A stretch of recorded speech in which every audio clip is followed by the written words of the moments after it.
Je m'appelle David Dalla Venezia, je suis artiste peintre et j'habite à Venise depuis que je suis petit. Moi, je suis Gaia Stock et je ne suis pas de Venise, je suis de Trieste, mais j'habite ici parce que j'ai étudié architecture ici et j'ai trouvé l'amour. Et donc, je travaille ici et on a fait notre famille ici. Nous habitons dans le Sestiere, ce sont les quartiers de Venise, sont 6, donc ils s'appellent Sestier.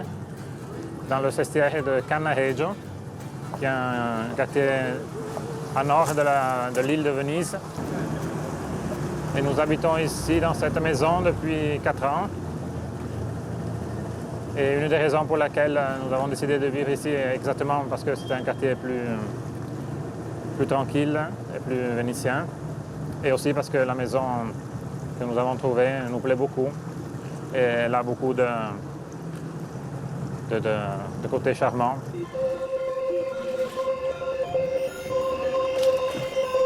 Ça, c'est l'entrée du côté du canal de la maison. Et ça, c'est l'entrée, une très grande entrée, qui fait aussi le garage pour les barques des habitants du palais. C'est un vieux palais du XVIIe siècle, un grand palais historique qui a été construit par un doge vénitien. Et nous avons la chance d'habiter au premier étage du palais. Fagli vedere le finestre. Nos fenêtres, nous avons des fenêtres qui donnent sur l'intérieur aussi de l'entrée. Ces deux fenêtres-là et celle-là.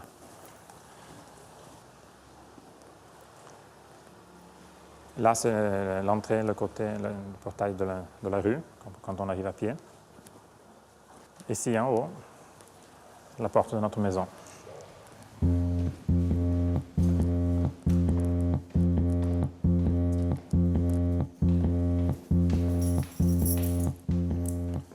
Là. Nous sommes chez nous.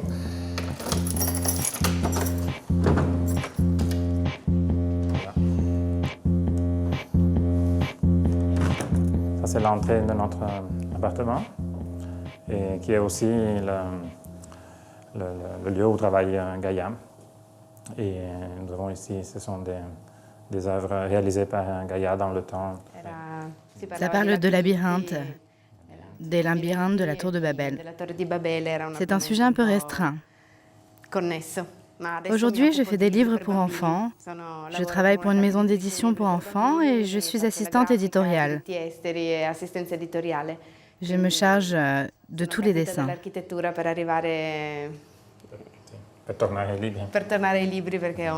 Donc je suis partie de l'architecture pour arriver au livre, parce que c'est une maison d'édition de famille.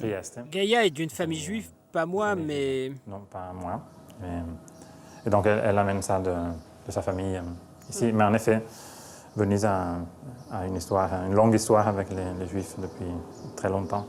En effet, le nom ghetto vient de Venise. C'est un quartier qui était réservé aux Juifs dans le Moyen-Âge déjà, et qui prenait le nom des fonderies quand ils faisaient des fusions de métaux.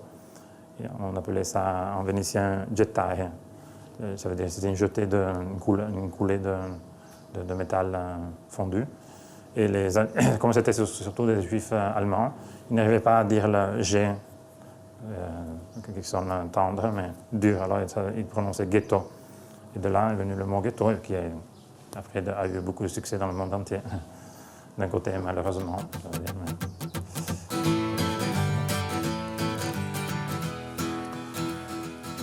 Puis, ici, c'est la salle de livres, la bibliothèque, mais aussi la salle à manger. Nous avons une grande table où nous recevons nos amis. Et en effet, nous aimons beaucoup cuisiner tous les deux et avoir les amis à la maison pour manger, soit à dîner, soit à midi, avec les enfants aussi. Vu que nous avons 3 enfants, nous avons aussi beaucoup d'amis avec d'autres enfants, donc nous faisons de grandes réunions amicales de cuisine et de jeux d'enfants.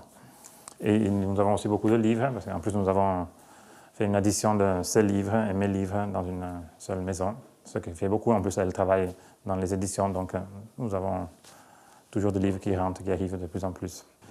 Voilà, là, nous passons à la cuisine, qui est un endroit très important de la maison, évidemment, comme dans toutes les maisons. Et même si nous avons une salle à manger, il nous arrive souvent, quand nous avons les amis, afin d'être tous dans la cuisine et non pas dans la salle à manger. De conséquence, nous aimons avoir une cuisine qui soit avec assez d'espace et qui donne assez de liberté de mouvement. Même si on ne peut jamais cuisiner ensemble, parce que pour cuisiner ensemble, il nous faut beaucoup d'espace. On ne peut pas avoir deux chefs dans la même cuisine. Donc, quand c'est celle qui cuisine, moi je ne cuisine pas. Et vice-versa. Ouais.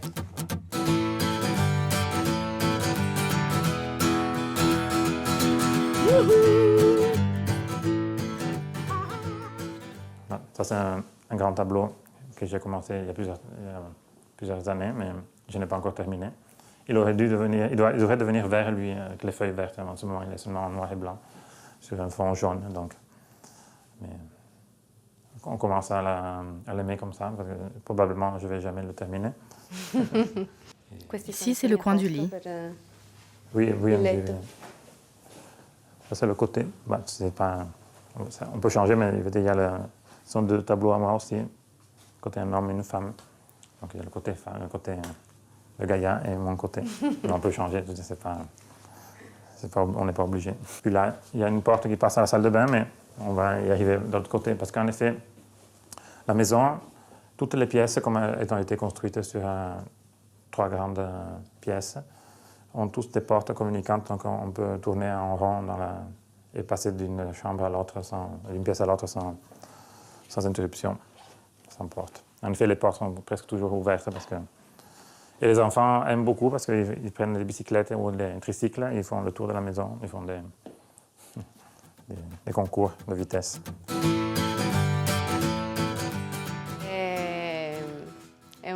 J'ai un travail qui fait partie de mon histoire parce que ma mère est éditrice pour enfants depuis 35 ans.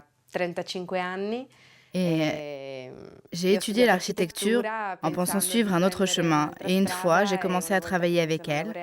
Et on travaillait tellement bien, on se comprenait tellement bien. Et on créait de si beaux livres qui plaisaient beaucoup et du coup, ça m'a plu. Creiamo dei libri molto belli che piacciono molto Et puis aussi parce que c'était l'occasion de travailler ensemble. Bien que je travaille beaucoup ici et pas dans mon bureau. Avec la modernité, on peut tout faire de chez soi, avec Internet, les mails et le téléphone surtout. On peut travailler à 2 endroits différents. Puis ça, c'est le côté de la maison sud. Et là, il y a un autre jardin qui donne sur l'entrée du portail. Et d'ici, directement de la chambre des enfants, on arrive à la salle, le salon. Le salon avec le divan, la télévision. Et maintenant, je commence un peu, après 20 ans que je travaille, parce que comme vous avez vu dans mes tableaux, il y a toujours le même personnage qui retourne. C'est un personnage symbolique qui me ressemble, mais qui n'est pas moi. En réalité, ce n'est pas un autoportrait. Simplement, mais c'est plutôt un personnage métaphorique qui représente moi, mais aussi une humanité symbolique. Et en effet, je commence à réaliser qu'il y a un lien entre ce personnage qui est comme un masque de la comédie. C'est comme on a vu un Pierrot, un Arlequin, donc il interprète. Et en effet, donc je commence à redécouvrir un peu la comédie de l'art et les personnages. Et comme après nous allons voir dans l'atelier, j'ai fait aussi des tableaux dans lesquels il y a d'autres personnages, si vous voulez.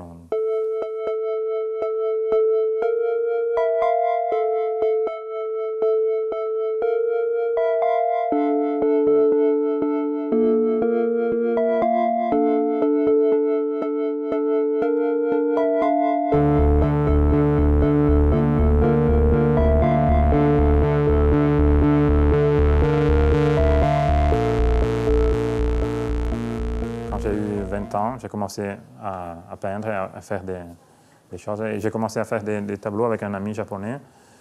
On peignait dans la rue de Venise, il y avait des échafaudages pour les chantiers de restructuration des immeubles, qui étaient des panneaux, des palissades en bois, qui d'habitude étaient utilisés pour accrocher des affiches, des affichages, publicités, rien d'autre. Le personnage est né comme ça, spontanément, comme inventer un personnage qui vivait des situations symboliques, de manière à pouvoir communiquer simplement et directement avec les gens, à travers quand même l'image de figuration, donc quelque chose qui soit reconnaissable et qui ait un lien avec quand même tout un bagage d'images du passé, mais qui soit quand même impliqué dans toutes les complications de la contemporanéité et de la modernité.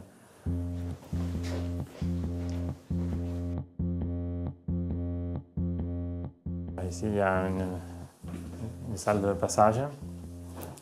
Nous avons un beau meuble du début du XXe siècle, qui probablement était un meuble de couturier. Il devait avoir des échantillons. Et nous l'utilisons pour tourner le papier, les choses. Ça, c'est le côté de Gaïa, et ça, c'est mon côté.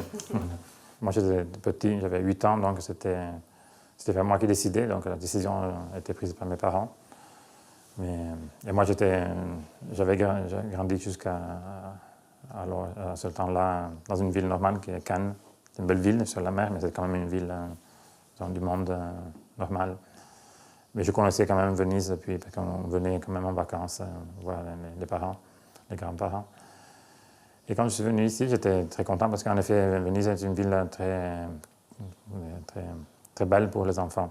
Parce qu'il n'y a pas de voiture, il y a une grande liberté.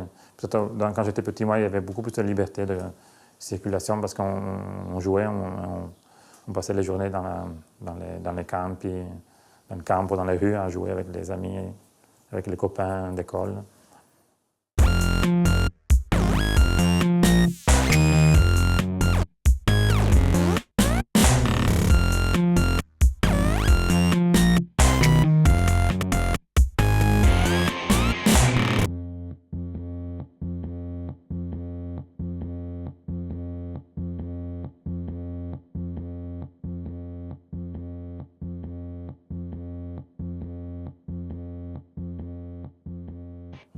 Voilà, la visite à la maison se retourne ici, se conclut ici.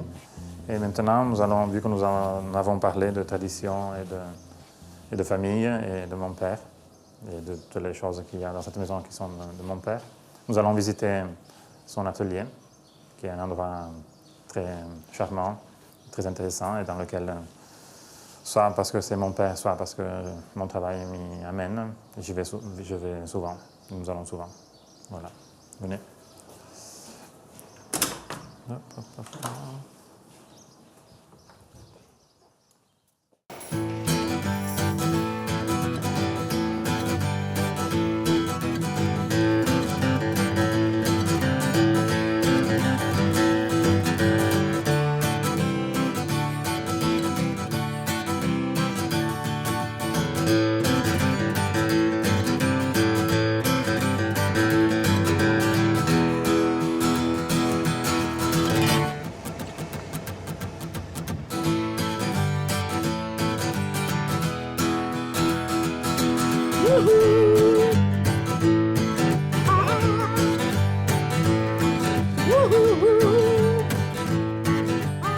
L'avantage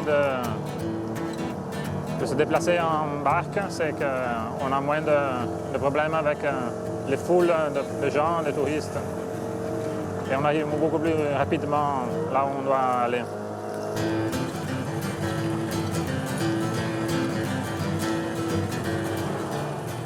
Tony!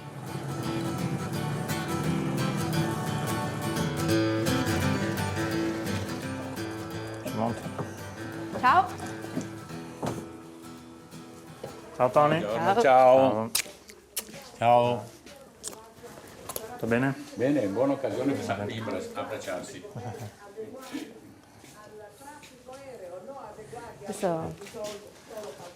Tu travailles? Ouais, je travaille un peu. Dorendo. Ceci est Tony, mon père. Tony dalla Venezia. Encadreur et restaurateur et artiste. Venezia, c'est un nom d'orphelin qu'on donnait au XVIIIe siècle aux orphelins. Donc, et nous avons des parents qui ont fait une petite recherche et ils ont vu que le premier orphelin qui portait notre nom datait plus ou moins de la fin du XVIIIe. Je suis un très mauvais commerçant. Et donc, je n'ai jamais considéré une publicité. D'autre part, en travaillant seul, on ne peut pas tout faire. Il est vrai que si j'avais eu davantage de travail, des clients, j'aurais été obligé de prendre des employés. De toute façon, il y a le musée juste à côté. Et donc, il y a un certain passage de monde. À l'époque, il y avait beaucoup d'artistes. Il y a encore beaucoup d'artistes, mais à l'époque, il y avait des artistes aussi importants. Donc, comme Picasso, Graham Sutherland, et aux enfants. Donc. Oui, pas mal, oui, mais il y en a toujours encore. Oui. Bon, enfin, ceux qui sont morts sont morts. Ah, les monstres sacrés comme Picasso, il n'y en a plus. Il n'y en a plus. Non. Il est mort, c'est ça. Mais enfin, peut-être, il faut le découvrir. Ah, oui.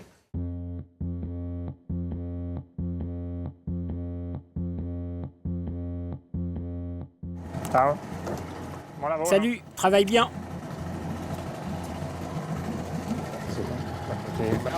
Ciao Tony, à bientôt.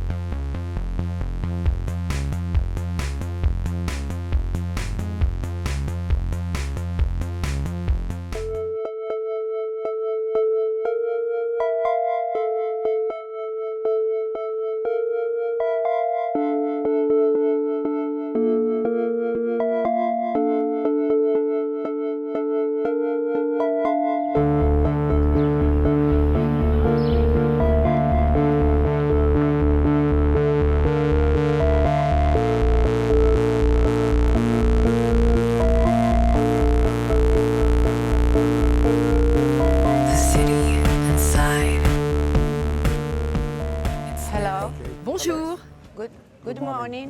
I am je suis Maria Lagarkovitch. Et je suis Franck Reloussi. Je suis dermatologue et chirurgien Et esthétique. moi, je suis ingénieur. Bon, allons dans notre maison. Ok.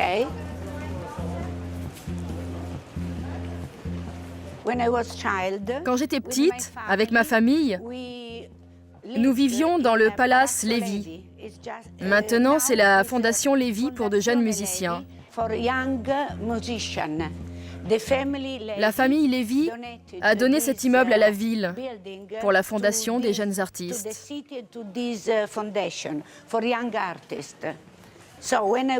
Donc, quand j'étais petite, j'avais l'habitude de regarder les régates Astorica. La régate Astorica est le mariage de Venise avec le lagon. Et ils célébraient un banquet, un truc rapide. Il y avait beaucoup de bateaux et à la fin, ils jetaient l'anneau dans l'eau pour symboliser le mariage de Venise avec l'eau.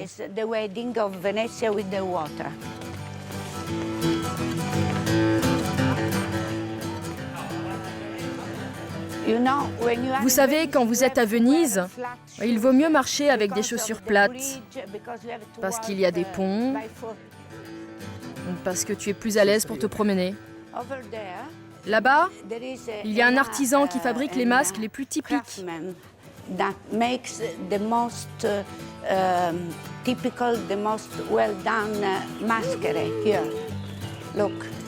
Regardez, ils sont vraiment bien faits. Il a aussi fabriqué les masques pour la scène du bal du film Eyes Wide Shut. Vous savez, avec Tom Cruise et Nicole Kidman.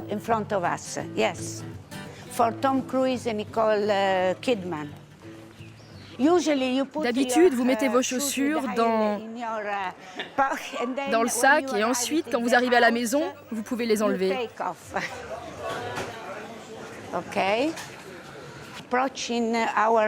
On est tout près de notre maison. C'est le Sestiere d'Orso Duro. Sestiere veut dire un quartier. Maintenant, nous arrivons sur la place Maschera, là-bas, où ils ont fabriqué le bal masqué pour Stanley Kubrick, pour son film Eyes Wide Shut.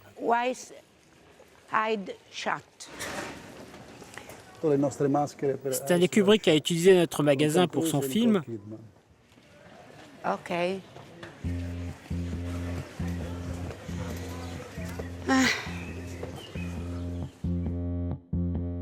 Shall we go inside? Allons à l'intérieur. Intérieur et extérieur. C'est un escalier original et des murs originaux restaurés. Et des lumières contemporaines. Oui, c'est un look original. C'est difficile parce qu'il y a souvent des infiltrations d'eau. Voici l'appartement d'origine. On n'avait qu'un seul appartement pour notre famille et nos amis. Regardez.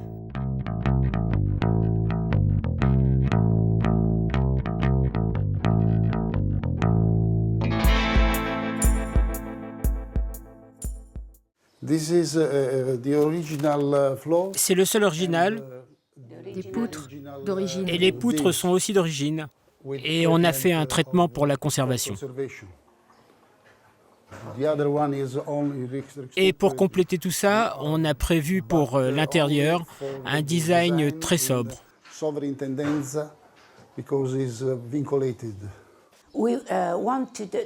Nous recherchions à faire tout l'intérieur de façon très moderne, car Venise est très vieux à l'extérieur. Nous aimerions obtenir un contraste entre le vieux et le moderne. Et nous faisons des choses efficaces et à la fois confortables. Celui-ci est un fabricant de lampes très connu. Son nom est Catellani. Il vient de Mazeus. C'est un dessinateur très connu à Milan.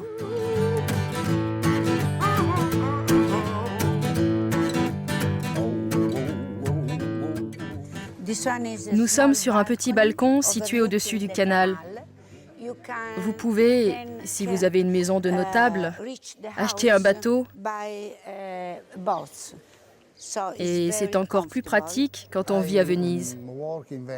Je travaille à Venise depuis 1997.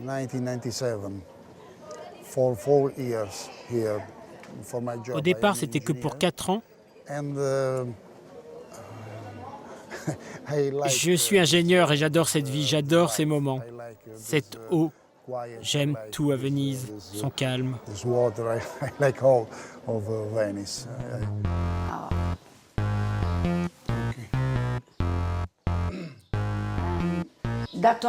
Ça, c'est un fauteuil Le Corbusier et la lampe aussi. Nous voulions mettre des têtes de lion sur les lits et il y en a partout sur les serviettes de toilette, dans toute la maison.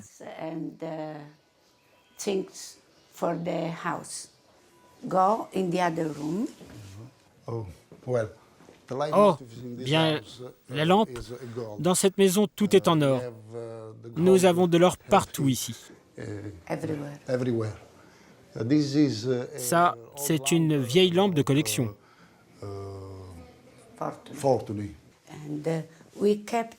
Nous avons trouvé toutes ces figures dans la maison et nous les avons gardées. Regardez, c'est une des jambes du lion.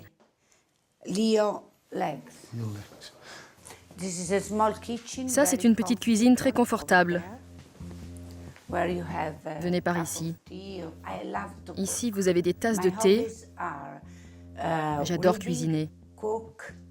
Mes passe-temps favoris sont lire, cuisiner, voyager et mon petit chien, après ma famille.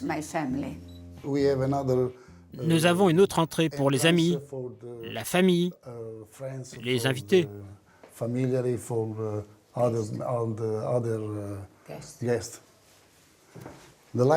Les motifs qui accompagnent la lumière sont de Silva. Gold and silver.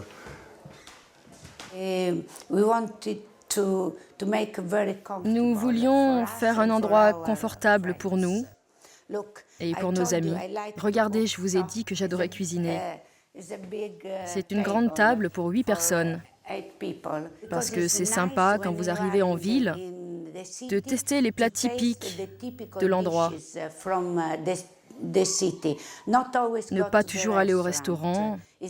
C'est plus agréable d'acheter différentes choses au marché et ensuite de rentrer à la maison et de pouvoir les cuisiner.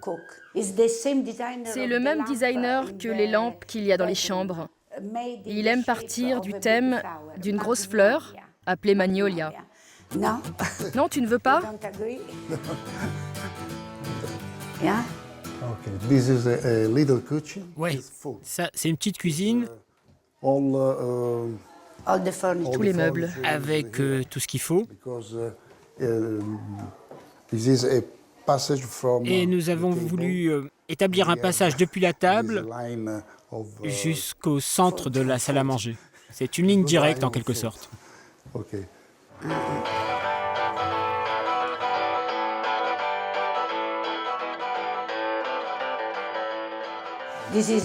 Voici un studio.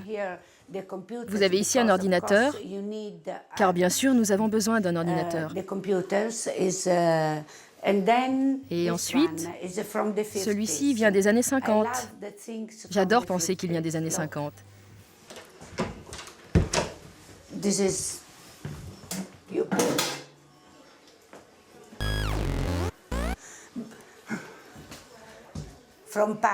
Ça vient de Paris aussi. Regardez les poutres peintes en blanc et le plafond aussi. C'est une des petites chambres, mais elle est très confortable. Les seuls bruits que vous entendez sont les pas des gens dans la rue.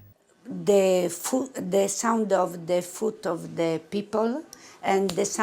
aussi le son du clocher. C'est très agréable. Vous n'avez pas de voiture? Non, de temps en temps. Vous entendez les vaporetto quand ils s'approchent pour s'amarrer.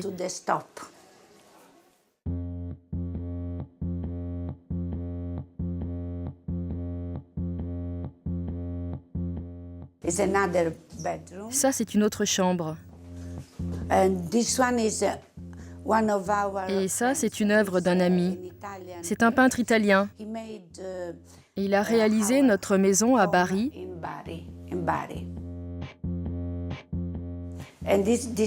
Et ça, c'est une salle de bain très particulière. Ça, c'est une très vieille lampe vénitienne de Baroviere. C'est un signe de chance. C'est cornucopia. Et par ici, nous avons une douche vraiment spéciale. C'est comme une petite chambre avec une fenêtre. Toute la peinture a été réalisée avec de la résine naturelle. C'est vraiment moins dangereux pour les yeux car il n'y a pas de composants chimiques.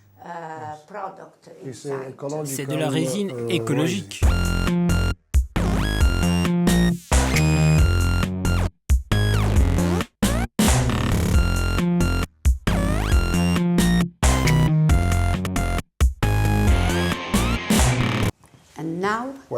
Et maintenant, c'est fini. C'était un vrai plaisir de vous accueillir. Et nous allons visiter notre lieu favori et y boire un verre. À bientôt.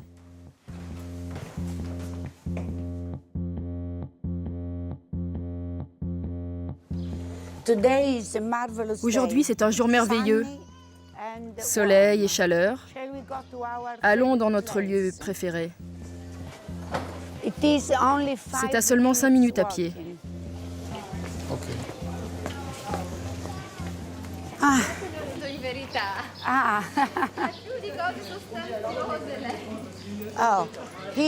Ici, c'est un endroit très sympa pour prendre un café ou un cappuccino le matin. Un très bon croissant, des gâteaux typiques de Venise. Regardez.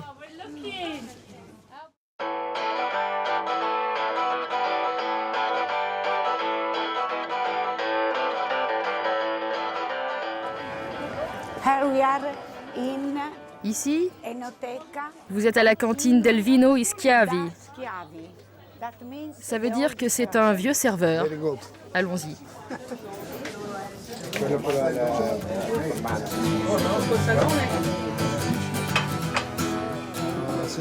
Questo? Sì, ok.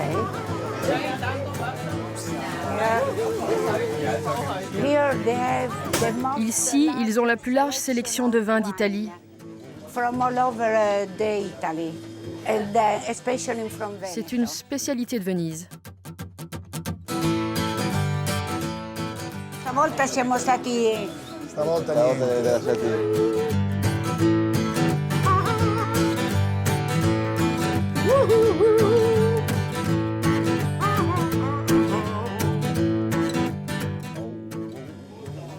Dove c'è? Cosa c'è qui? Qu'est-ce qu'on va trouver de bien aujourd'hui? Ah, ecco. Ah beh, loro ce l'hanno in Francia, eh? Io? Par ici.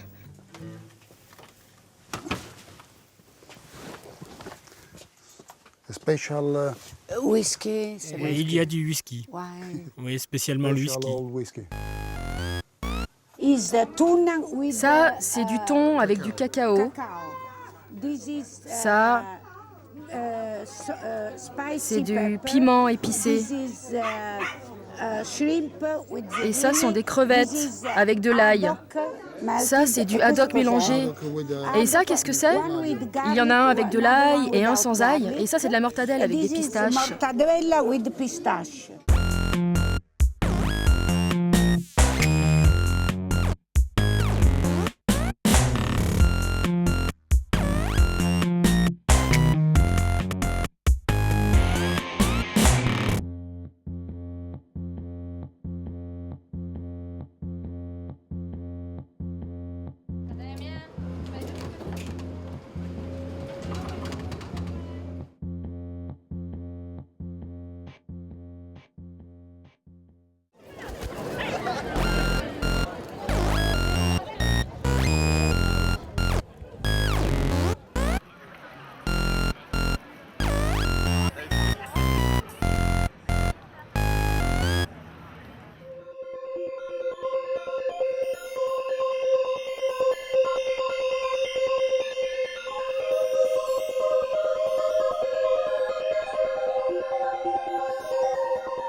Alors, bonjour. Je suis Margherita Minguzzi de Venise. Voici la caseria où il y a une quantité de gargotes. J'ai en effet écrit un livre sur les petits restaurants vénitiens où l'on peut se régaler. J'ai donc écrit un ouvrage sur ces exquis petits restaurants de Venise. Et au bistrot de Venise, j'ai associé un espace artistique. Aujourd'hui, malheureusement, comme on est dimanche, tout est fermé. Ici, il y a le canal, là où passent de l'autre côté les gondoles. Avec environ 50 €, vous passez de l'autre côté, où vous trouverez d'autres petits restaurants. Ok, je sais, je n'arrête pas de parler de restaurants, mais c'est parce que j'adore le vin, comme tous les Vénitiens, naturellement. Vous aussi, les Français, vous aimez le vin, non? Je suppose. Je suis née à Rome. J'y suis restée jusqu'à l'âge de 2 mois. Mon père était officier de marine. Du coup, j'ai voyagé un peu partout. Et après avoir fait toutes les écoles du monde, je suis arrivée à Venise. C'est le siècle d'or pour Venise, le 15e siècle. Et cet entrepôt date de 1700. C'est un entrepôt d'huile et de vin. Cette rue s'appelle Riva dell'Olio. Non, Riva dell'Olio, celle-ci plutôt.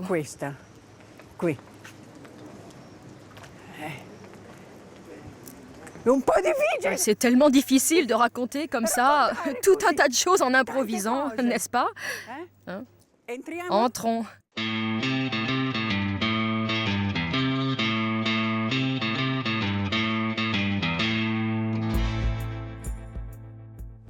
Alors, ici, comme je l'ai dit, c'est un entrepôt. Pas de porte, pas de fenêtre, pas de toilette. Ici, il y a un trou. Alors, ici, il y avait seulement ça, dans cette maison. Parce que cette porte ici, on l'appelle la porte de l'eau. Oui, la porte de l'eau. Ici, on dépose toutes les marchandises, l'huile, le vin, etc. Là, c'est devenu la salle de musique. Et ici, il y avait un trou énorme comme ça à l'intérieur. J'ai un fils qui a 40 ans. Ici, vous pouvez voir 3 pianos.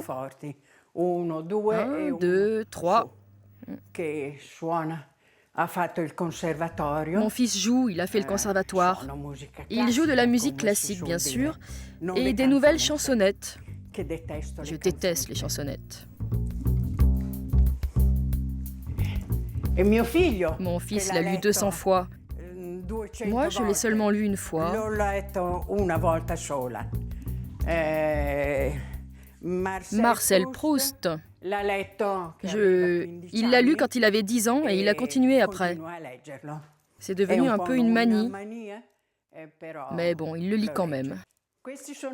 Ça, c'est des marionnettes du 8e siècle. Elles ont été empaillées. Ce sont des marionnettes dont on n'a gardé que les têtes. Et là, ce sont des petites marionnettes de la fin du 9e siècle. Alors, ça, c'est une sculpture du 14e siècle, qui est une figure de Boccaccio, Giovanni Boccaccio. Et il paraîtrait que c'est l'unique portrait de Boccaccio qui existe au monde.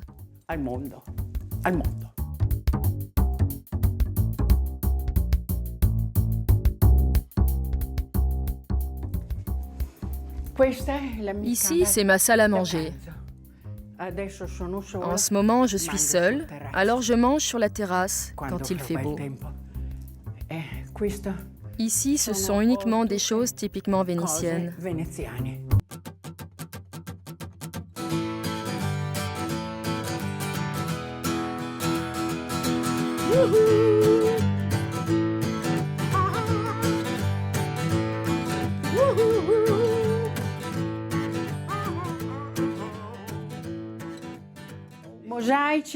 Vous pouvez voir mes mosaïques. Ce ne sont que des petites pièces que j'ai réalisées avec une très grande patience, les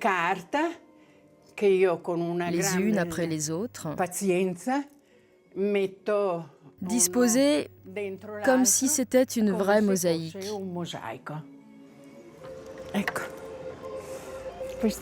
Voilà, ça c'est la cathédrale, le Canal Grande, la poissonnerie, la Casa Gredo, qui est un monument de Venise et qui est devenu un hôtel. Je suis la seule à avoir résisté, car ils sont tous devenus des hôtels. Ce ne sont que des hôtels, ou bien ils sont destinés à devenir des hôtels. Tutti alberghi o diventeranno alberghi. Alors, j'ai écrit ce livre il y a 15 ou 16 ans. Une promenade à travers Venise avec Margherita. 13 lieux de Venise, peu connus pour des voyageurs cultivés et raffinés. Autrement dit, il y a des lieux où les touristes ne vont pas. La place Saint-Marc, le pont de Rialto. Tout ça, c'est touristique. Au contraire, dans ces lieux, pour ces voyageurs savants et subtils, il n'y a quasiment personne. Alors nécessairement, j'ai écrit pour guider ces gens.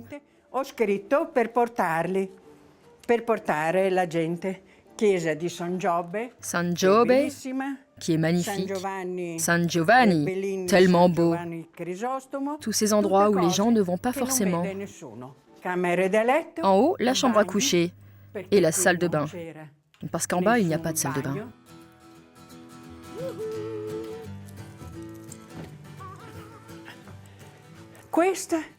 Ça, c'est ma collection de parapluies.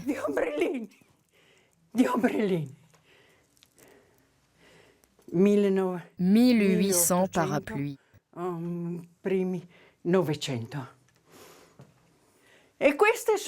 Et ça, ce sont des masques très étranges et très rares que portaient les nobles romains sur le visage, parce que le peuple, pendant le carnaval, leur jetait des confettis à la figure, et donc ils se protégeaient avec ces masques.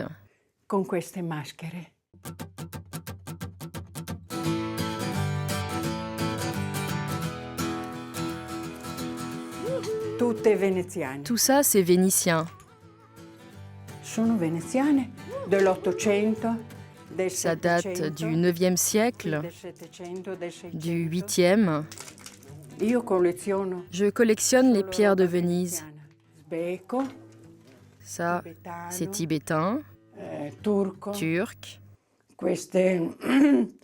Ce sont des petites pochettes que l'on met ici pour y déposer des choses diverses et variées.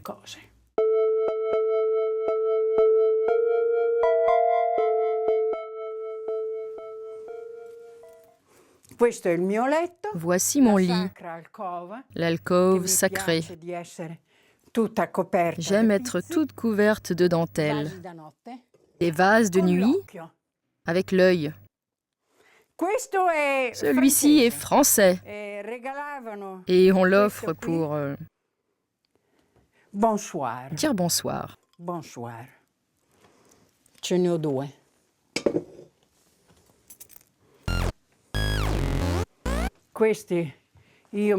Tous mes vêtements, toujours avec des tissus tunisiens, marocains, ouzbeks. Là, j'adore ça. Alors, voici une autre chambre pour les invités. Avant, on recevait beaucoup de gens, des musiciens surtout, mais aussi des peintres, des sculpteurs, etc. C'est la chambre des saints. C'est l'unique Fontego qui reste. Entre le grand, celui des Allemands, et celui des Turcs, et celui-ci plus petit, qui était un vrai Fontego. J'ai beaucoup d'amour pour lui, car c'est l'unique Fontego qui soit resté.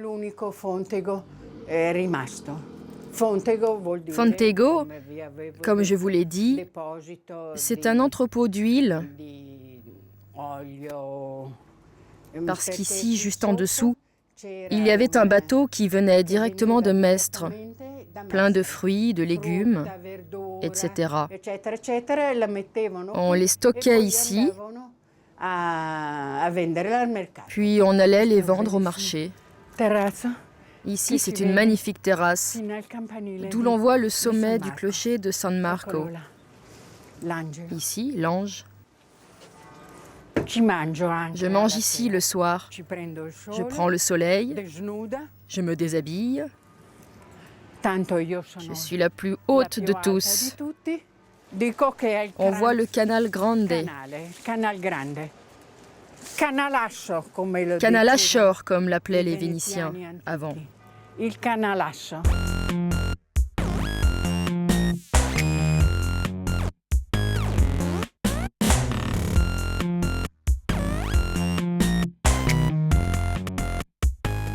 Vous repartez d'ici.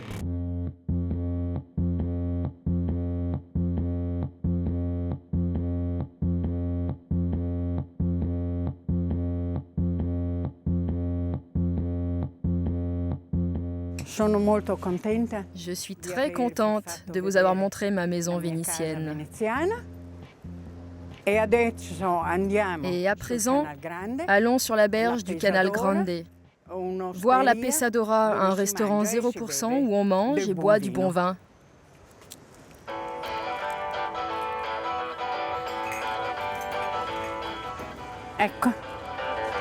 Allez, je ferme la porte. Canal Grande, la Cadoro, Casa Gredo, tous les hôtels. Tutti alberghi.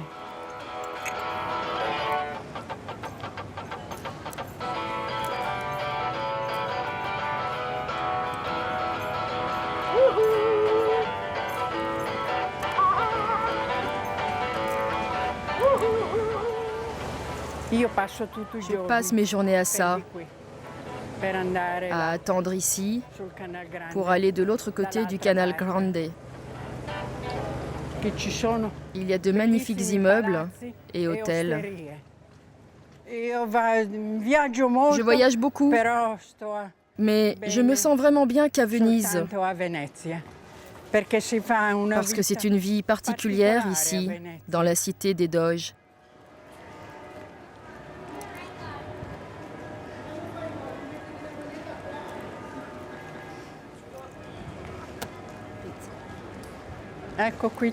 Voilà, là, il y a un tas de touristes. Mais dans les restaurants où je vais, il n'y en a pas.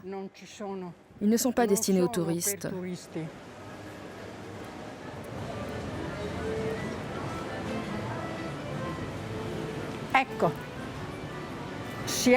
Ça y est, nous voilà à la Pesadora, où l'on boit un bon verre de vin et on mange une petite friture. Oh, bravo. Bravo. Ci sediamo. Asseyons-nous et buvons un bon verre de vin à la Pesadora.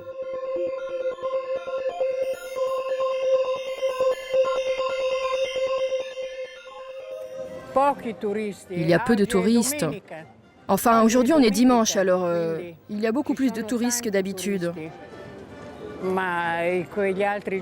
Mais dans la semaine, il n'y a que les Vénitiens. Aujourd'hui, on est dimanche. Vous avez choisi le mauvais jour. 200 soldats. Il y a tous ceux qui sont devenus soldats au XVIIIe siècle.